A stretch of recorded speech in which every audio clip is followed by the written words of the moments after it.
Hello friends, आज मैं आपके साथ लेके आया हूँ माइक्रो इकोनॉमिक्स का एक और टॉपिक जिसका नाम है करेक्टरिस्टिक्स और फीचर्स ऑफ मोनोपोलिस्टिक कंपटीशन। तो चलिए शुरू करते हैं। फर्स्ट फीचर है large number of buyers and sellers.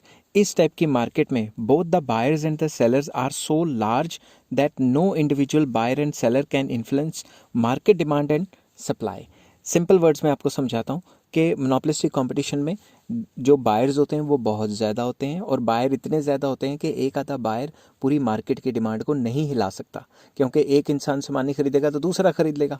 मैं आपको किसी और की नहीं, मैं अपनी एग्जांपल देता हूँ। फॉर एग्जांपल मतलब चलो फटाफट से बना लेता हूँ एक एग्जांपल। फॉर एग्जांपल मैं साबुन लेने गया। सोप एक मोनोपोलिस्टिक कंपटीशन का एक इंपॉर्टेंट एग्जांपल है। मैं साबुन लेने जाता हूँ मार्केट में, तो मार्केट वालों को कोई फ़र्क पड़ता है? नहीं पड़ता। अगर मैं कह दूँ मैंने नहीं नहाना 25-30 दिन, तो साबुन नहीं खरीदना मैंने, तो फिर कोई फ़र्क पड़ेगा? तो एक आधे बायर के खरीदने या ना खरीदने से कोई फ़र्क नहीं पड़ेगा मार्केट डिमांड पे। सिमिलरली सेलर की बात पे आ जाते हैं। सेलर इतने ज़्यादा हैं कि अगर मार्केट से एक आधा सेलर गायब हो जाए, अपनी फैक्ट्री बंद करके चला जाए, सप्लाई कम करे ज़्यादा करे, तो मार्केट सप्लाई पे कोई असर नहीं होएगा, क्योंकि नंबर ऑफ़ सेलर्स काफ़ी ज़्यादा है। नेक्स्ट पॉइंट आ जाता है प्रोडक्ट डिफ्रेंसिएशन। प्रोडक्ट डिफ्रेंसिएशन वही, क्वालिटी अलग अलग है, ठीक है। It means that the goods differ in terms of quality. Goods की जो क्वालिटी है वो अलग अलग है। At any point of time, the consumer will be offered a wide range of types, styles, brands, quality, gradation of a given product. एक given product में मतलब एक गिवन टाइम पे कंज्यूमर के पास काफ़ी ज़्यादा वैरायटी होगी, ये खरीदे वो खरीदे, क्वालिटी अलग अलग, स्टाइल अलग अलग, सब कुछ अलग अलग, ब्रांड अलग अलग, ठीक है। तो गुड्स जो है क्वालिटी टर्म्स में अलग अलग डिफर करते हैं। Product differentiation allows them to have partial control over price and may facilitate increase in the market share. तो जो प्रोडक्ट डिफ्रेंसिएशन है ये पार्शली कंपनियों को मदद करता है कि वो अपने प्राइस को कंट्रोल कर सकें। कैसे? जैसे लक्स ने अपना साबुन फलां शेप का बना दिया या फलां उसमें में से खुशबू आती है तो लोग ज़्यादा अट्रैक्ट होंगे। डव ने भी ऐसा किया कि अपने साबुन का डिज़ाइन ही वो चेंज करके, क्वालिटी को चेंज करके अपने प्राइस को थोड़ा कंट्रोल करके रखा। तो प्रोडक्ट डिफ्रेंसिएशन की वजह से जितने भी मोनोपोलिस्टिक कंपटीशन में सेलर होते हैं वो पार्शली प्राइस को कंट्रोल कर सकते हैं, जिससे वो अपनी मार्केट में सप्लाई को बढ़ा सकते हैं या मार्केट शेयर को बढ़ा सकते हैं। नेक्स्ट आ जाता है freedom of entry and exit of the firms. Firms are free to enter and leave the industry under monopolistic competition. Monopolistic competition में कंपनियां फ्री होती हैं, कभी भी आएँ कभी भी जाएं, ज़्यादा चक्कर नहीं होता, मोनोपोली की तरह की रिस्ट्रिक्शंस होती हैं बहुत ज़्यादा। चैम्बरलिन, अब ये चैम्बरलिन कौन है? मोनोपोलिस्टिक कंपटीशन को डेवलप करने वाला टॉपिक जो है वो चैम्बरलिन ने ही किया है। Chamberlain has used the term group rather than industry for the number of firms producing differentiated goods under monopolistic competition। तो ये जो चैम्बरलिन है इन्होंने इंडस्ट्री की बात नहीं की, इन्होंने ग्रुप ऑफ फर्म्स की बात की है। ये ग्रुप इक्विलिब्रियम की बात करते हैं, इंडस्ट्री इक्विलिब्रियम की बात नहीं करते। तो जब भी हम मोनोपोलिस्टिक कंपटीशन में एडवांस टॉपिक्स पढ़ेंगे हम सिर्फ ग्रुप इक्विलिब्रियम की बात करेंगे। तो इन्होंने sum total of all firms, जैसे परफेक्ट कंपटीशन में हम इंडस्ट्री कह देते थे, यहाँ पे इन्होंने कहा है कि वो कंपनियां जो सेम टाइप का माल बनाती हैं, थोड़ा क्वालिटी फ़र्क है मगर माल से मतलब एक ही चीज़ बना रही है, उनको ग्रुप कहा जाता है, ठीक है। नेक्स्ट ग्रुप कहा गया है चैम्बरलिन ने अपनी थ्योरीज में।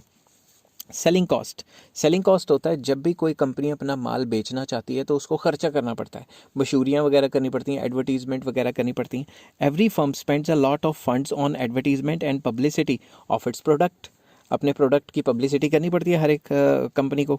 With a view to selling more and more units of a product, it gives wide publicity of its product through newspaper, TV, radio etcetera. आजकल तो ऑनलाइन भी मशहूरियाँ देने शुरू हो गए, ठीक है। तो सेलिंग कॉस्ट होता है अपने माल को सेल करने के लिए खर्चा करना पड़ता है, उसे सेलिंग कॉस्ट कहते हैं। नेक्स्ट आ जाता है पार्शियल कंट्रोल ओवर प्राइस। कैसे? Each firm has limited control on the price of its product. हर एक कंपनी का कुछ परसेंट कंट्रोल रहता है प्राइस के ऊपर, अपनी चीज़ के प्राइस के ऊपर। कैसे?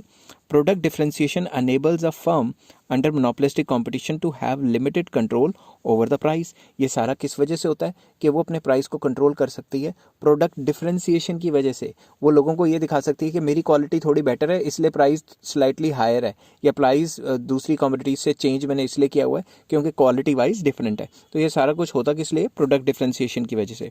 Price policy of each firm is influenced to a great extent by the price policy of its competitor in the market. तो एक कंपनी कितना प्राइस चार्ज करेगी, कितना प्राइस नहीं चार्ज करेगी, वो किस पे डिपेंड करता है कि उसके कॉम्पिटिटर्स क्या कर रहे हैं मार्केट में। नेक्स्ट आ जाता है मोबिलिटी लिमिटेड रहती है, limited mobility. Neither the factors of production nor goods and services are perfectly mobile. Perfectly mobile का मतलब है उनकी जो मूवमेंट एक जगह से दूसरी जगह है वो इतनी ज़्यादा आसान नहीं होती जितनी परफेक्ट कंपटीशन में होती है। तो मोनोपोलिस्टिक कंपटीशन में जो गुड्स एंड सर्विसेज है उनकी जो मोबिलिटी है, जो उनकी मूवमेंट है, वो काफ़ी रिस्ट्रिक्टेड रहती है, लिमिटेड रहती है। नेक्स्ट आ जाता है इम्परफेक्ट नॉलेज। इस टाइप की मार्केट में इम्परफेक्ट नॉलेज होता है किनको? Both the buyers and the sellers lack perfect knowledge about the prices of the product, as it is not possible to compare the product prices of different firms due to product differentiation. Both the buyers and sellers, जितने भी buyers हैं और sellers हैं, उनको price के related perfect knowledge नहीं होती। जैसे परफेक्ट कंपटीशन में सेम क्वालिटी थी तो सेम प्राइस रहता था मार्केट में, इसमें सेम क्वालिटी तो होती नहीं, तो अलग अलग प्राइसेस होते हैं। तो बायर्स और सेलर्स को परफेक्ट नॉलेज नहीं होती कि मार्केट रेट क्या चल रहा है, क्यों अलग अलग चीज़ों के अलग अलग रेट चल रहे हैं, क्योंकि क्वालिटीज़ अलग अलग है। नेक्स्ट आ जाता है non price competition. Non price competition होता है विदाउट रिड्यूसिंग प्राइस, कंपनियां आपस में compete करती हैं। कैसे? जैसे साबुन के अंदर सिक्का देखो, या फिर कैशबैक लो, या फिर कहते हैं कि भाई ढक्कन के नीचे कुछ निकलेगा तो वर्ल्ड कप देखने जाओ, ऐसी ऐसी स्कीम में लड़ाते रहते हैं। तो प्राइस नीचे नहीं करेंगे, ऐसी ऐसी स्कीम में और ऑफर्स दे के कस्टमर्स को अट्रैक्ट करेंगे। Different firms may compete with one another without changing the price of the product. Firms compete with each other in offering free gifts and other services to attract more and more customers. ज़्यादा से ज़्यादा customers को attract करने के लिए free gift लो, ये लो जी, वो लो जी, ढक्कन के नीचे ये निकलेगा, वो निकलेगा, साबुन को रगड़ो इसके बीच में से सोने का सिक्का निकलेगा, ऐसी ऐसी ऑफर्स ले लेके आते रहते हैं। आई होप ये वीडियो आपको पसंद आई होगी। अगर पसंद आई हो तो please like, share and subscribe. Next video में मैं लेके आऊँगा demand curve under monopolistic competition. Till then take care, have a nice day.